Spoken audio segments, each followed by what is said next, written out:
নমস্কার বন্ধুরা, এই মুহূর্তে আওয়ানি সব থেকে বড় আপডেট। কোথায় কোথায় চলবে তাণ্ডব বিস্তারিত জানিয়ে দেবো এই ভিডিওটির মাধ্যমে। ভিডিওটি যদি আপনাদের ভালো লেগে থাকে অবশ্যই লাইক করবেন এবং চ্যানেলটিকে সাবস্ক্রাইব করবেন। ঘন কুয়াশার ঘেরাটোপে বাংলা, প্রায় 2100 কিমি দীর্ঘ কুয়াশার চাদর। পাকিস্তান থেকে বাংলাদেশ পর্যন্ত ঢাকা কুয়াশা।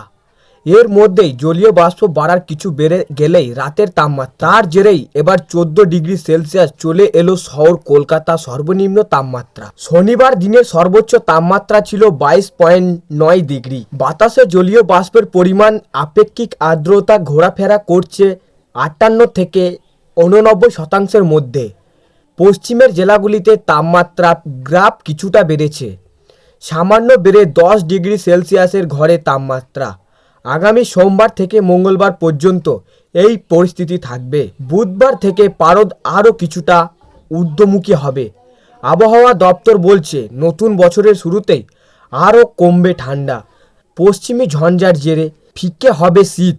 পরপর পশ্চিমা ঝঞ্ঝার দেখে মিলবে আগামী কয়েকদিন। জম্মু কাশ্মীরেও রয়েছে পশ্চিমা ঝঞ্ঝা।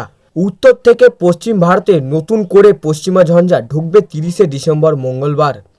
শুক্রবারের মধ্যে 2 থেকে 3 ডিগ্রি সেলসিয়াস পর্যন্ত বেড়ে যেতে পারে তাপমাত্রা। আগামী কয়েকদিন পশ্চিমবঙ্গের সব জেলাগুলিতেই 9 থেকে 12 ডিগ্রি সেলসিয়াসের মধ্যে থাকবে সর্বনিম্ন তাপমাত্রা। উপকূলের জেলাগুলি সর্বনিম্ন তাপমাত্রা থাকবে প্রায় 13 ডিগ্রি। তবে কুয়াশা দেখা মিলবে প্রায় সব জেলাতেই। দক্ষিণবঙ্গের পাশাপাশি কুয়াশার দাপট চলবে উত্তরবঙ্গেও। সোমবারের পর মঙ্গলবারও পার্বত্য এলাকাসহ কয়েকটি জেলায় ঘন কুয়াশা থাকবে। দার্জিলিং, উত্তর দিনাজপুর, কোচবিহার ঘন কুয়াশার সতর্কতা থাকছে। এই জেলাগুলিতে দৃশ্যমানতা 50 মিটারের কাছাকাছি নেমে আসতে পারে। অন্যদিকে কালিম্পং, জলপাইগুড়ি, আলিপুরদুয়ার, দক্ষিণ দিনাজপুর, মালদাহতে বিক্ষিপ্তভাবে ঘন কুয়াশা দেখা মিলবে। দৃশ্যমানতা নেমে আসতে পারে 200 মিটারের নিচে। এই ছিল আজকের আবহাওয়া খবর। ভালো লাগলে লাইক করবেন এবং চ্যানেলটিকে সাবস্ক্রাইব করে পাশের বেল আইকনে টিপে প্রেস করে আমাদের সঙ্গে থাকবেন।